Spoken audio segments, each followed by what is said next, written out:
RBS degree college मेजा खास के online platform पे सभी छात्रों का हम हार्दिक स्वागत करते हैं। छात्रों, आज जो है बीएससी एजी थर्ड सेमेस्टर की जो इन्वायरमेंट स्टडीज की जो क्लास है, आज उसके विषय में जो है नई टॉपिक लेकर हम आए हुए हैं। ठीक है, जो हमारा टॉपिक है छात्रों जो है वो है फॉरेस्ट रिसोर्सेज, मतलब वन संसाधन में क्या क्या चीज़ें पाई जाती हैं, किन किन चीज़ों को जो है आज के किसान या आज की जो हमारे जो स्तनधारी जीव हैं वो किस तरह उपयोग कर रहे हैं, और वहाँ के वन जो है हम अपने जीवन में किस तरीके उपयोग कर रहे हैं, उसके विषय में हम अध्ययन करवाएंगे। ठीक है छात्रों, आइए चलते हैं।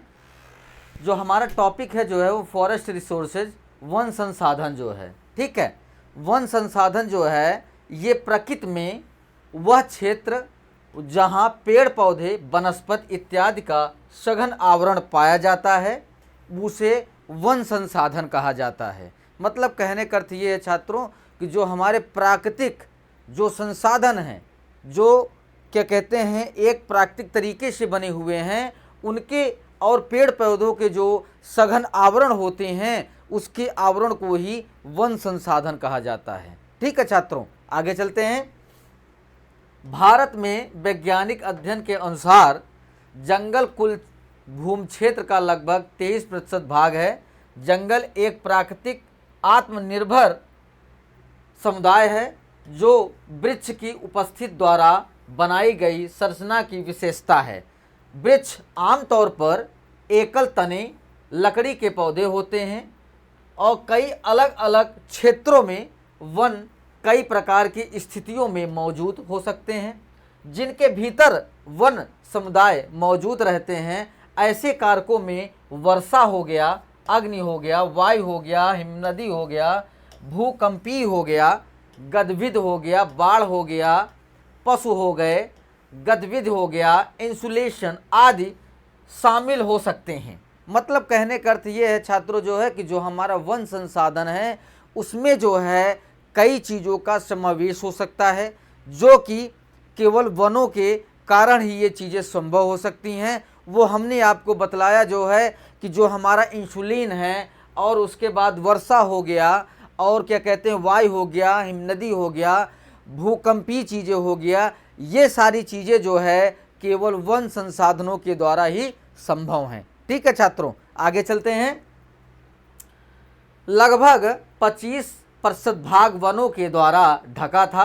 वन संसाधन प्राकृतिक संसाधनों में एक विशेष संसाधन है, प्रकृति में संबंधित होते हैं, जैसे जलवायु को प्रभावित करना, वर्षा कराना, भूमि में अपरदन को रोकना इत्यादि, विभिन्न आपदाओं को नियंत्रित जैसे बाढ़, सूखा को रोकना, एवं जीव जंतुओं के खाद्य पदार्थ, वसा स्थल इत्यादि का वन उपलब्ध कराता है। मतलब कहने का अर्थ ये है छात्रों जो है कि जो हमारा वन क्षेत्र है, वन संसाधन है, वहाँ पे जो हमारे पशु पक्षी और स्तनधारी जो जीव पाते हैं, वो उनके पूरे जीवन का जो एक जीवन चक्र होता है, वहाँ पे जो उनकी जो ज़रूरतों की चीज़ें होती हैं वो केवल वन संसाधन के द्वारा ही उपलब्ध कराई जा सकती हैं। ठीक है छात्रों, आगे चलते हैं। वनों के प्रत्यक्ष लाभ, ठीक है, जैसे ईंधन लकड़ी, खाना पकाने के लिए उद्देश्य, गर्म रखने के लिए लकड़ी का उपयोग ऊर्जा के स्रोत के रूप में किया जाता है। मतलब कहने का अर्थ ये है छात्रों जो है कि जो हम लकड़ी का उपयोग करते हैं उससे जो है हमें कई चीज़ों की प्राप्ति होती है। ठीक है, उसके बाद जो है सेकंड जो हमारा है, इमारतें जो है लकड़ी के द्वारा बनाई जाती थी। लकड़ी का उपयोग स्टूल, रेलवे, स्लीपर्स, माचिस, हाल, पुल, नाव आदि का बनाने के लिए किया जाता था जो है, क्योंकि ये केवल वन संसाधन के द्वारा ही संभव हो सकता था। आगे चलते हैं। बांस हो गया, इसका उपयोग चटाई, फर्श, टोकरी, रस्सी, चाट आदि को बनाने के लिए प्रयोग किया जाता था। उसके बाद भोजन, पौधों के फल, जड़, पौधों के कंद, नवीन जानवरों का मांस वन जनजातियों के द्वारा भोजन के रूप में हमें उपयोग किया जाता था।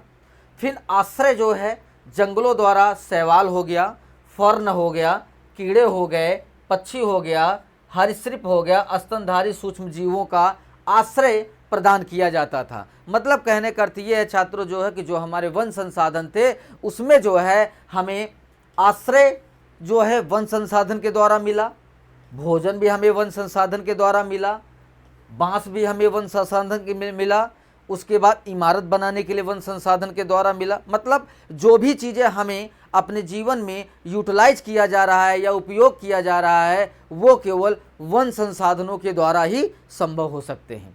ठीक है छात्रों, आगे चलते हैं।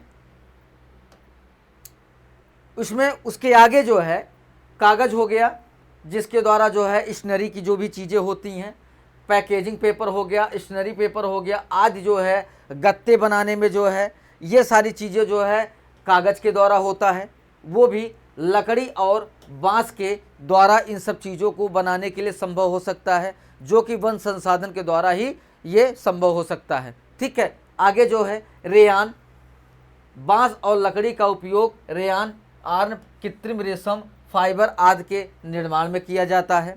फिर उसके बाद वन उत्पादन, ये टैनिन, मसूड़े, औषधियाँ, मसाले, कीटनाशक, मोम, शहद, सींग, कस्तूरी, हाथी दांत, खाल आदि के सभी वनस्पतियों और जीवों द्वारा प्रदान किया जाता है। मतलब कहने का अर्थ ये है छात्रों जो है कि जो हमारे वन संसाधन हैं उसके द्वारा जो है जो हमें वनों के द्वारा जो एक उत्पादन मिलता है उसमें जो है नैनिन हो गया, मसूड़े हो गए, हाथी के दांत हो गए, खाल हो गए, ये सारी चीज़ें जो है केवल वन संसाधन के द्वारा ही संभव हैं। ठीक है, आगे चलते हैं।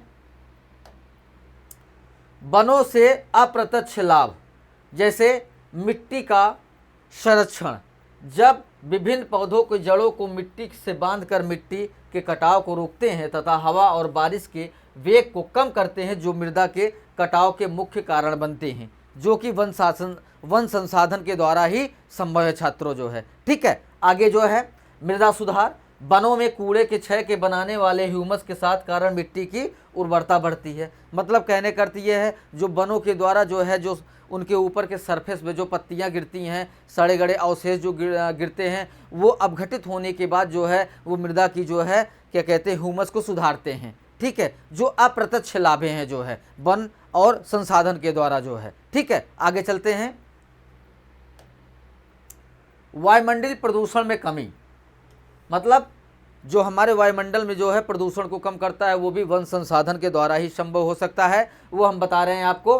प्रकाश संश्लेषण की प्रक्रिया के दौरान कार्बन डाइऑक्साइड का प्रयोग करने और ऑक्सीजन छोड़ने से वन प्रदूषण को कम करते हैं और पर्यावरण को शुद्ध रखते हैं। ठीक है, उसके बाद जलवायु का नियंत्रण, पौधों के वाष्पोत्सर्जन के द्वारा वायुमंडलीय आर्द्रता बढ़ती है, जो वर्षा को प्रभावित करती है और वातावरण को ठंडा रखती है। ठीक है, जो हमारा वायुमंडलीय प्रदूषण में कमी लाई जाती है वो भी वन संसाधन के द्वारा ही ये चीज़ें संभव हो सकती हैं। ठीक है छात्रों, आगे चलते हैं।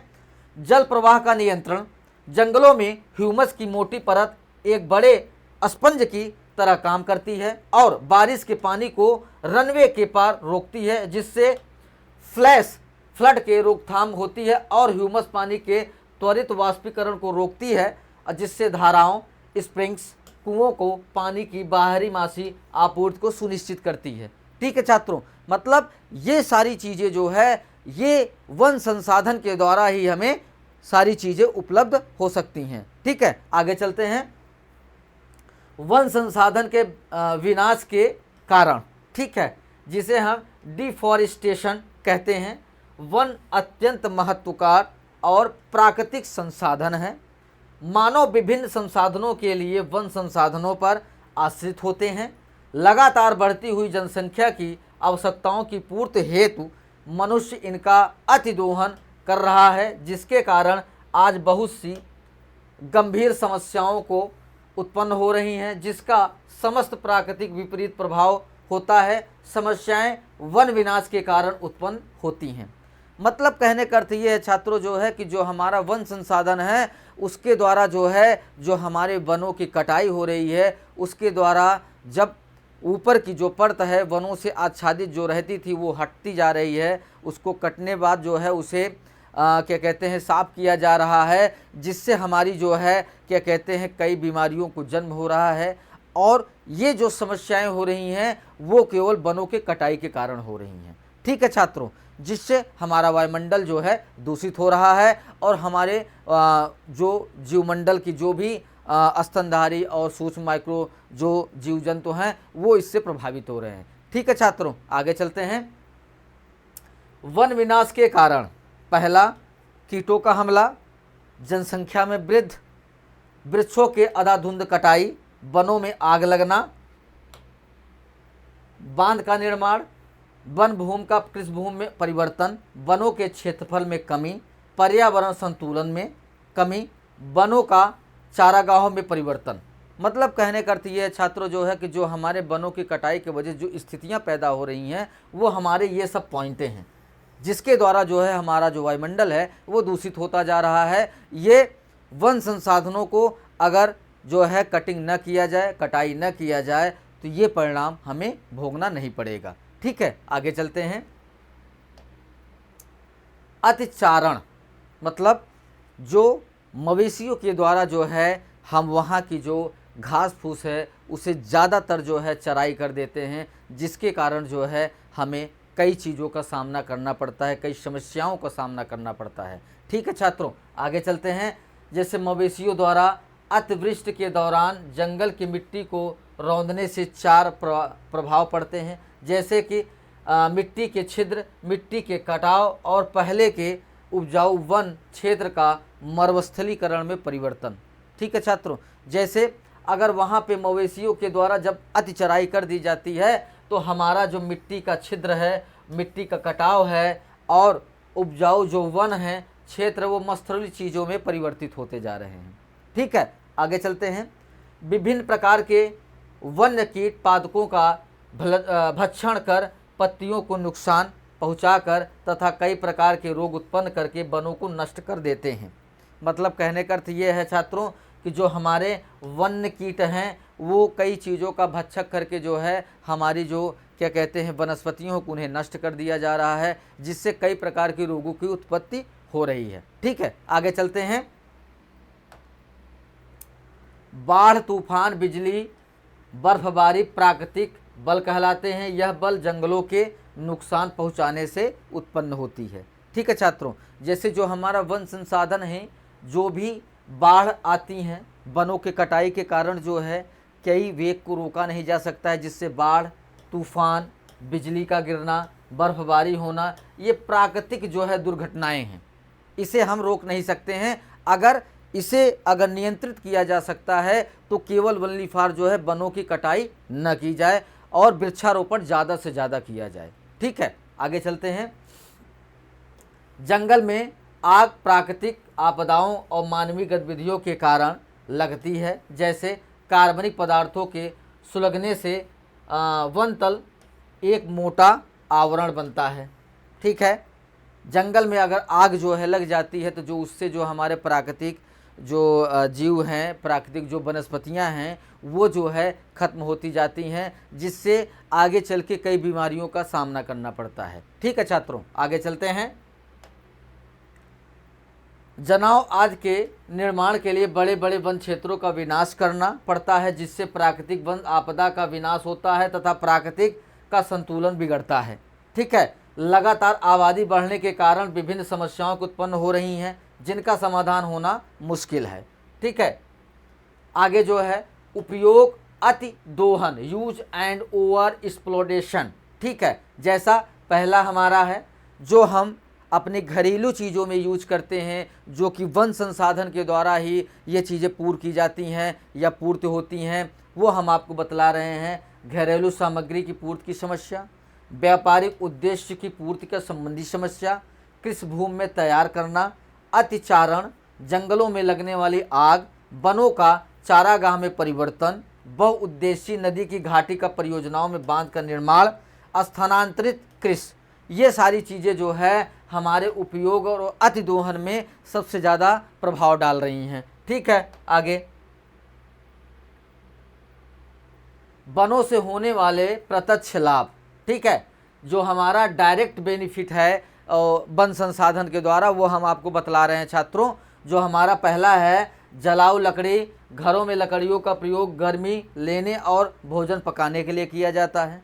फर्नीचर हो गया, ये फर्नीचर निर्माण में लकड़ियों का प्रयोग किया जाता है। बांस हो गया, जिसके द्वारा जो है बास्केट और जूट और कई चीज़ों का निर्माण किया जाता है। खाद्य पदार्थ हो गया, वनों के फल, पत्तियां, जड़, कंद और पौधे, जंतु आज सभी के लिए खाद्य पदार्थ की प्राप्त होती है वन संसाधन के द्वारा। वास स्थान, वनों में पौधों, शैवाल, कीट भक्षी, सर्परित, सूक्ष्म आदि जंतु जो वासियाँ होते हैं वो वास स्थान प्राप्त करते हैं, जो कि वन संसाधन के द्वारा संभव है छात्रों। पेपर हो गया, लकड़ियों से कागज का निर्माण किया जाता है। वन उत्पाद हो गया, टैनिंग, गोंद, औषधि, मसाले, मोम, रेशम, लाख, कीटनाशक इत्यादि को वनों से प्राप्त किया जाता है, जो कि हमारे प्रत्यक्ष लाभ हैं। और फिर उसके बाद अप्रत्यक्ष लाभ हमारे जो है, जो हमें दिखाई नहीं देते हैं, वो हम आपको बता रहे हैं। मृदा का संरक्षण हो गया, कंजर्वेशन ऑफ सॉइल, वनों के द्वारा मृदा का संरक्षण होता है। जड़ों, जब वृक्षों की जड़ें मृदा को बांधे रहती हैं, जिससे तेज हवाएं और जल का तेज बहाव मृदा का कटाव नहीं कर पाते हैं और मृदा का संरक्षण होता रहता है।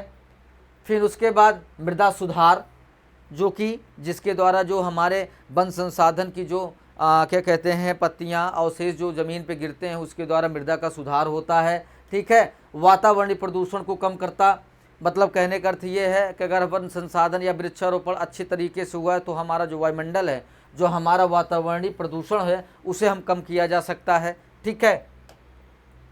जलवायु को नियंत्रित करना, वन संसाधन के द्वारा जो है हम जलवायु को नियंत्रित कर सकते हैं और सही समय पे सही फसलों को जो है उगा सकते हैं। ठीक है। ये केवल वन संसाधन के द्वारा संभव है छात्रों। उसके बाद जल बहाव को नियंत्रित कर सकते हैं।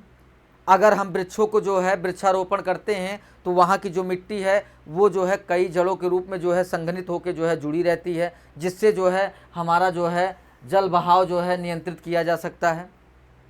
वनों का उपयोग एवं अतिदोहन। ठीक है। आगे चलते हैं।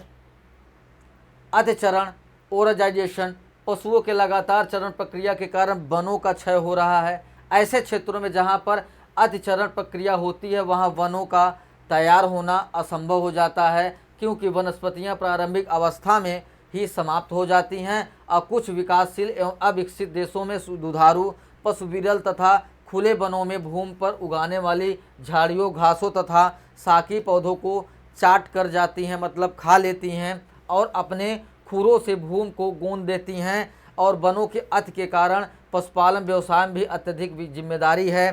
पशुचरण के कारण भी वनों की क्षति ज़्यादा होती है। मतलब कहने का अर्थ ये है छात्रों जो है कि जो हमारा अतिचरण है, अगर हम वनों में सबसे ज़्यादा जो है चराई अगर पशुओं के द्वारा करते हैं जो है, तो जिससे हमारी जो है वन संसाधन में कई जो है समस्याओं का जो है सामना करना पड़ता है, कई जो है बीमारियों का सामना करना पड़ता है, जो कि अगर वहाँ पे अगर हम वनों की कटाई सबसे ज़्यादा कर रहे हैं जो है और चराई अति ज़्यादा कर रहे हैं जो है, तो वहाँ पे ये चीज़ें समस्याएं उत्पन्न होंगी। ठीक है छात्रों, आगे चलते हैं। वनों और आदिवासी लोगों पर बंधों पर प्रभाव। ठीक है। बहुउद्देशीय नदी घाटी परियोजनाओं के कार्यान्वयन के लिए समय विस्तृत वन क्षेत्र का क्षय होता है, क्योंकि बांधों के कारण निर्मित बृहद जल भंडारों में जल के संग्रह होने पर वनों से आच्छादित विस्तृत भूभाग जलमग्न हो जाता है, जिस कारण न केवल प्राकृतिक वन संपदा नष्ट होती है वरन उस क्षेत्र के पारिस्थितिकी संतुलन भी बिगड़ जाता है। पंडित जवाहरलाल नेहरू ने बांध घाट परियोजना को आधुनिक भारत के मंदिर के रूप में संदर्भित किया है। इन बड़े बांधों और नदियों की घाटी परियोजनाओं के बहुउद्देशीय उपयोग हैं, हालांकि यह बांध जंगलों के विनाश के लिए भी जिम्मेदार हैं। मतलब कहने का अर्थ ये है छात्रों कि जो हमारा जो बांध का क्राइटेरिया, जो बांध बनाने की एक प्रक्रिया थी जिसे हम उसे प्रयोग किया जाता था, जिसे हम जो है जो वर्षा का पानी जो है क्या कहते हैं होता था, उसे हम बांध बना के उसे रोकते थे, जिससे क्या कहते हैं वन संसाधन के वनों के कई क्षेत्र जो है जलमग्न रहते थे। ठीक है। उससे भी जो है हमें जो है वनों का जो है संसाधनों में काफ़ी जो है बिगाड़ होता था और वो जो वायुमंडलीय और वातावरणीय जो संतुलन था उसके द्वारा जो है वो बिगड़ता था जो है। ठीक है छात्रों, आगे चलते हैं। जो हमारे उसके द्वारा क्षरण होता था जैसे जल संग्रहण में क्षेत्रों का क्षरण, जल जनित रोगों की वृद्धि, वनस्पतियां और जीवों का नुकसान, वन परिस्थितियों की प्रणालियों में गड़बड़ी, जनजाति लोगों के पुनर्वास के लिए जिम्मेदार, वनों की कटाई रोकी जानी चाहिए और आवश्यकता को कम करना चाहिए, घास के मैदानों को पुनर्जीवित किया जाना चाहिए, वन संसाधन अधिनियम को सख्ती से लागू किया जाना चाहिए, पर्यावरण संरक्षण संबंधी कार्यों को पुरस्कार प्रदान किया जाना चाहिए, वन संसाधन के संरक्षण के प्रबंधन के लिए सरल उपायों की खोज की जानी चाहिए। जो ये सारी जो पॉइंटें हमने इसमें दर्शाया है, ये सारी चीज़ें जो है एक वन संसाधन को संरक्षित करने के लिए बताया गया है। ठीक है, उसके आगे हम बता रहे हैं छात्रों, इमारती लकड़ी का निकासी, मतलब कहने का इसका तात्पर्य यह है कि टिम्पल एक्सट्रैक्शन से तात्पर्य व्यावसायिक उपयोगों के लिए लकड़ी का असीमित शोषण होना, औद्योगिक मांग में वृद्धि के कारण वन और जनजाति लोगों पर लकड़ी के निष्कर्षण का महत्वपूर्ण प्रभाव पड़ता है, और सड़कों के किनारे लगे पेड़ काटना सफाई प्रक्रिया के अंतर्गत पेड़ों की कटाई लकड़ी निष्कर्ष के विभिन्न तरीकों की एक विस्तृत श्रृंखला है। मतलब कहने का अर्थ ये है छात्रों जो है कि जो हमारा इमारती लकड़ी के निकासन होता था, उसमें जो है हमारे वन संसाधन जो होते थे उनसे जो है उनके वातावरणीय संतुलन में बिगड़ना होता था, और उनका जब बैलेंस बिगड़ता था जो है कि उसके द्वारा जो है फिर यहाँ के जो पशु और स्तनधारी जीव होते थे वो कई समस्याओं का सामना करते थे। ठीक है छात्रों, आगे चलते हैं। पर्यावरण पर इमारती लकड़ों के निष्कर्ष के 3 प्रभाव, जैसा पहला है सांस्कृतिक विविधता का नुकसान। ठीक है, धरती पर जंगल प्राचीन समय से विद्यमान हैं तथा विभिन्न जीव जंतु आदिवासियों वनवासियों का एक आवास बना हुआ है। ठीक है, जो कि वन संसाधन के द्वारा ही संभव है छात्रों। ठीक है, आगे चलते हैं। यह विभिन्न सांस्कृतिक संबंधित है। व्यवसायिक मुद्दों को नज़र में रखते हुए प्राकृतिक मृदा को कठोर मृदा में परिवर्तित किया जा रहा है। न केवल मानव संस्कृति का अपितु विभिन्न वनस्पतियों का भी विनाश हो रहा है। जैसे सेकंड जो है जैव विविधता का नुकसान। जैव विविधता जीवित चीज़ों के बीच अंतर का स्तर है। यह ग्रह के जैविक स्वास्थ्य के लिए महत्वपूर्ण है और इसीलिए मानव जाति के लिए भी आवश्यक है। अधिकांश पारिस्थितिकी तंत्र गतिविधियां संतुलन बने रहते हैं। ठीक है, फिर उसके बाद थर्ड हमारा है कार्बन भंडारण क्षमता का नुकसान। पृथ्वी का वायुमंडल उन गैसों के एक विस्तृत और नाजुक संतुलन चक्र है जो पृथ्वी पर जीवन चक्री रक्षा को संभव बनाता है। वायुमंडल में CO2 एक गैस है जो वायुमंडल में एक इंसुलेट क्षमता का योगदान देती है तथा बाहरी स्थान पर गर्मी के नुकसान को नियंत्रित करती है, और यह गैस ग्रीन हाउस गैस कहलाती है। मतलब कहने का अर्थ ये छात्रों जो है कि जो हमारा ये ग्रीन हाउस है जो है वहाँ पे किसी भी चीज़ कार्बन डाइऑक्साइड का अगर हम भंडारण करते हैं तो वहाँ पे जो है हमें वन संसाधनों की जो है सबसे ज़्यादा जो है ज़रूरत और उपलब्धता होती है, क्योंकि बिना उसके द्वारा जो है ये चीज़ें संभव नहीं हो सकते हैं। ठीक है छात्रों, आगे चलते हैं। वनों पर बांधों का प्रभाव। ठीक है, बांधों का निर्माण जल संसाधन के संरक्षण का प्रबंधन हेतु किया जाता है। इसके अतिरिक्त जल की आवश्यकता की पूर्ति और जल संग्रह एवं जल संरक्षण के द्वारा विद्युत उत्पादन इत्यादि के लिए नदियों पर बांधों का निर्माण किया जाता है। बांधों के निर्माण में मानव जीवन के विकास हित में विशेष ध्यान दिया जाता है, जो कि ये वन संसाधन के द्वारा ही छात्रों संभव है। ठीक है, आगे इसमें जो है जैसे खनन निकालने वाले धूल से होने वाले प्रदूषण से मानव के स्वास्थ्य पर विपरीत प्रभाव पड़ता है। मतलब कहने का अर्थ ये छात्रों जो है कि जो हम खनन विभाग से जो है जो भी मटेरियल बाहर निकालते हैं, जो उसके कण जो है वायुमंडल में उड़ते हैं जो है, उससे जो है मानव को जो है जीवन में बहुत ज़्यादा प्रभाव पड़ता है। ठीक है, आगे जो है खनन प्रक्रिया में भूमि के प्राकृतिक वनस्पतिक सौंदर्य पर नष्ट हो जाता है, जो भूमि बंजर हो जाती है। ठीक है, आगे जो है खनिजों के खनन के साथ साथ वन क्षेत्रों की कमी का प्रभाव पर्यावरण के वायुमंडल पर द्वारा होता है। ठीक है, उसके बाद वायुमंडल में आर्द्रता की कमी हो जाती है। इसके परिणाम स्वरूप इस क्षेत्र में वर्षा कम होती और भूमि की उर्वरता में कमी आती है। फिर उसके बाद खनन प्रक्रिया में लगने वाले मजदूर अपने आवास के लिए वनों की कटाई करते रहते हैं। फिर खनन के कारण जो है सबसे अधिक अति वनों क्षेत्रों को होती है जिस भूमि का खनन के लिए उपयोग किया जाता है। जैव विविधता पर विपरीत प्रभाव पड़ता है। खनन के कारण वनों की अति महत्वपूर्ण पर्यावरण प्रभावित होता है। खनन के कारण बने गड्ढों एवं आसपास के एकत्रित कचरे के ढेर के कारण वनों की प्राकृतिक विकास होने की संभावना समाप्त हो जाती है। भूस्खलन से आसपास के स्थान वृक्षों और उनकी संपदा को क्षति होती रहती है। ठीक है, आगे जो है मतलब कहने का अर्थ ये है छात्रों जो है कि जैसे अगर हम वन जो हम खनन की प्रक्रिया कर रहे हैं वहाँ पे जो है कई चीज़ों का जो है हमें हमारे जीवन में दुष्प्रभाव पड़ता है। ठीक है, जिससे हमारी वहाँ की जो वन संसाधन और वहाँ की जो वायुमंडल है उसका संतुलन बिगड़ता है, जो कि मनुष्य के जीवन में बहुत ज़्यादा प्रभाव डालता है। ठीक है, आगे चलते हैं।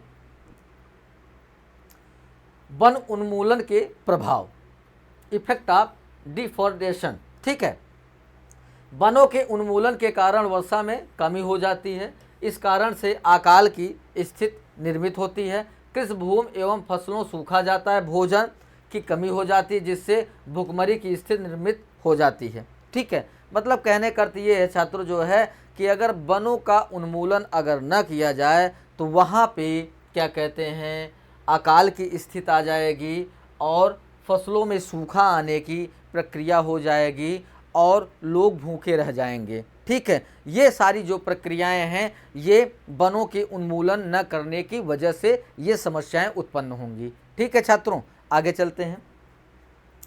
वनों के उन्मूलन के कारण भूक्षरण एवं भूस्खलन पर रोक नहीं लग पाती है। वन जलवायु परिवर्तन की गति को प्रभावित करने वाले कारकों में सबसे अधिक प्रमुख हैं। फिर उसके बाद उन्मूलन से भूक्षरण पर रोक नहीं लग पाती है अपितु बढ़ावा मिलता है। मरुस्थलीय भूमि की लगातार वृद्धि के विशेष कारण उन्मूलन के द्वारा होता है। वन उन्मूलन के कारण जल स्तर गिरता है, फलस्वरूप वनस्पति सूख जाती हैं। लगातार वनों की कटाई से जैव विविधता में भी कमी आती है। वनों में रहने वाले अति आवासियों का पलायन वनों के कटाई के कारण हो रहा है, जो जंगलों और शहरों की ओर परिवर्तित हो रहा है। वनों के कारण जो है वृक्षों की जड़ से वर्षा के जल का बहाव कम होता जा रहा है। ठीक है, जो हमारा जो वन संसाधन हमारे हैं वो कई जो है समस्याओं को जो है अगर वनों की उन्मूलन अगर न किया गया या वृक्षारोपण नहीं किया गया छात्रों जो है तो उसके द्वारा जो है हमारे जो जीवन में कई जो है प्रभाव पड़ते रहते हैं, जो कि हमारे जो है जीवन को जो है उनकी अभिलाषाओं को जो है कम करते रहते हैं। ठीक है, आगे चलते हैं। वन संसाधन के संरक्षण और प्रबंधन। वन संसाधन के संरक्षण एवं प्रबंधन में विशेष उपाय निम्नलिखित हैं। मतलब संरक्षण और प्रबंधन मतलब मैनेजमेंट और कंजर्वेशन। ठीक है, मतलब इसमें पहले वनों को आग में ये न होने पाए, वृक्षारोपण किया जाए, वनों की कटाई पर रोक किया जाए, परिवहन मार्गों पर विकास किया जाए, वानिकी विकास किया जाए। वन संरक्षण के प्रति लोगों पे चेतना जागृत करना चाहिए। उसके बाद वन संरक्षण प्रबंधन हेतु जन चेतना जन जागरण अति आवश्यक। वनों का प्राचीन समय से ही बहुत अधिक उपयोग हो रहा है। वनों के कटाव से होने वाले गंभीर पर्यावरणों के प्रति लोगों को जागरूकता करनी चाहिए। वनों के संरक्षण संबंधित सरकार को निश्चित प्रभावी नीतियों का निर्माण करना चाहिए। वन संरक्षण संबंधी नियमों का उल्लेखन करने पर कठोर सजा का प्रावधान होना चाहिए। ठीक है, उसके बाद वन महोत्सव मनाना चाहिए। वन संरक्षण को सर्वोत्तम प्राथमिकता दी जानी चाहिए। वनों के विकास को बढ़ावा दिया जाना चाहिए। वनों की आग संबंधित समस्याओं से बचाने हेतु विशेष प्रयास करना चाहिए तथा आग से बचने हेतु अग्निशमन की व्यवस्था की जानी चाहिए। फिर वनों के कटाव पर रोक लगनी चाहिए और तथा शीघ्र बड़े होने पर वृक्षों की रोपना चाहिए और लगातार वृक्षारोपण करना चाहिए। फिर वनों की सुरक्षा के लिए संचार संसाधनों का विकास करना नितांत आवश्यक है, जो कि ये केवल जो प्रक्रियाएं हैं वो केवल वन संसाधन के द्वारा ही छात्रों जो है संभव है। ठीक है, यहाँ पे ये टॉपिक आपका समाप्त होता है। अगली टॉपिक के साथ हम उपस्थित होंगे छात्रों। सभी छात्रों को धन्यवाद।